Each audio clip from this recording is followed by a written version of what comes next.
কৃত্রিম বুদ্ধিমত্তা বা ডেটা সেন্টারের জন্য এইচবিএম র্যামের চাহিদা অপ্রত্যাশিতভাবে বেড়েছে অনেকটাই।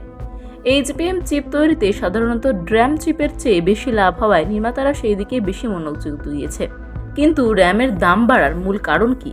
বাজারে হু হু করে বাড়ছে মেমোরির চাহিদা, আর এর নেপথ্যে রয়েছে কৃত্রিম বুদ্ধিমত্তার বিরাট উত্থান। ফলে র্যামের দাম কিছুটা হলেও বেড়েছে। বিশেষজ্ঞরা মনে করছেন আগামী দিনেও মূল্যবৃদ্ধি বজায় থাকবে, কেননা চাহিদা কিন্তু বেড়েই চলেছে। এর অন্যতম কারণ বিশ্বব্যাপী মেমোরি চিপের মতোই র্যামেরও ঘাটতি। ফলে সারা বিশ্বই 20-50% দাম বেড়েছে র্যামের।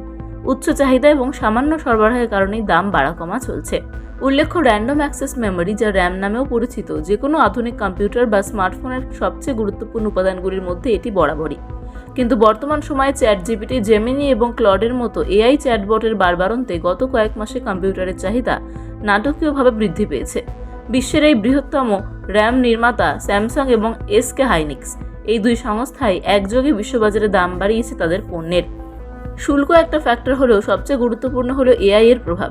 DDR5 মেমোরি চাহিদা একসময় বৃদ্ধি পেয়েছিল যখন DDR4 মাদারবোর্ডগুলির বাজার থেকে প্রত্যাহার করা হয়েছিল এবং আমেরিকায় কম্পিউটারের উপাদানগুলির দাম শুল্কের দ্বারা ব্যাপকভাবে প্রভাবিত হয়েছিল। তবে সবচেয়ে গুরুত্বপূর্ণ কারণ এখনও এআই এর প্রভাব।